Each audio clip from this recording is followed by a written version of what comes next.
Drake, just from your perspective, it seemed, especially for the first 3 quarters, this might have been it's frustrating a game for you. You seemed like you were kind of coming back, walking over a little bit, kind of collecting your thoughts, walking back. What was going through your mind in this one as far as trying to get the offense going and then eventually getting it going? Yeah, frustrating. I think kind of same thing showing up. That's probably the most frustrating part.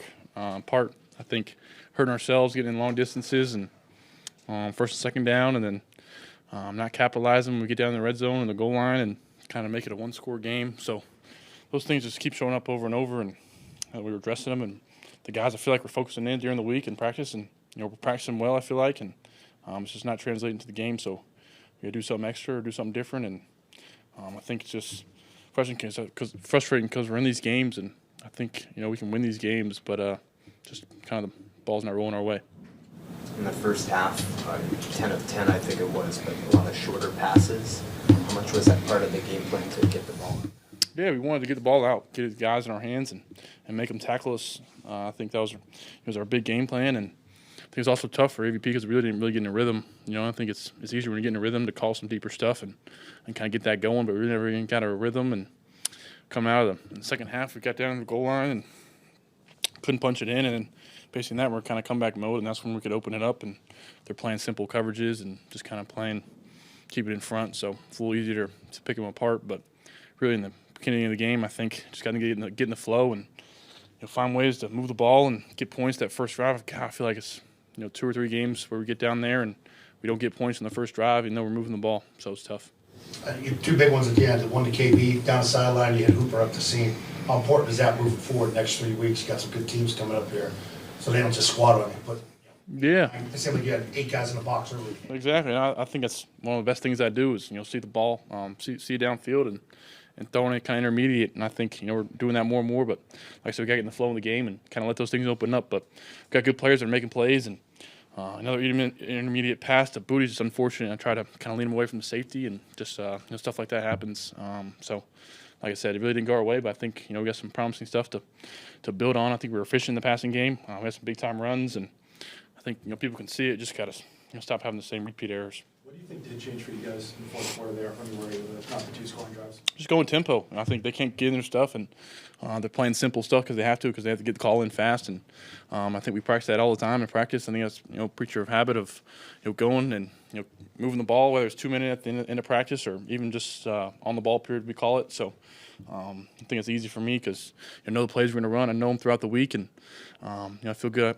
I feel good about our guys and where they're going to be at. Would you like to see more of that? Because it seems like you guys come out, run the football, holding call first series, second series, sack. I mean, it seems like you just kind of been making the same mistakes over and over. Would you like to maybe switch it up, get some tempo with the input of Alex and things like that? Yeah, definitely think there's a place for it. I think, Pete talks about, getting in a tempo drive, every game, and I think there's time and place for it, and he knows that, and he likes us in tempo. So I think it's just, find the right time for it. But I think our guys do a nice job, and it's a testament to them for what we do in practice and how well we are when we move the ball in tempo. Drake, on the opening drive, there's a third down through a screen to Pop. I wasn't sure if that was the play call in the huddle, if it was a check, or what did you see on that play? Yeah, just trying to get out to Pop and have him make a play. I think we maybe would have liked to have that one back, but we're in field goal range, want to stay in field goal range. That's the big thing of kind of learning experiences of in the Titans game. I took a sack, got us out of field goal range, and just trying to pick up some yards and kind of give Joey a shot to make the kick. But someone look back on film and see what I think. Drake, when you guys won the coin toss, you elected to receive. You were going in that was going to be the approach if you won the toss. And to have a drive that starts promisingly stall out the way it did, how deflating is that? Yeah, that's what I was talking to Jacoby about. Yes, you're definitely deflating. You want to get down there and put defense in a good spot, get some points on the board, and you get down there and stall out and getting a holding call, which you have to look back and see. I think it was a holding. I'm not sure what penalty it was, but just unfortunate things happen. More unfortunate things happened the whole game. Really, they had basically a video game Madden-like touchdown in the corner of the end zone with the lineman falling on it.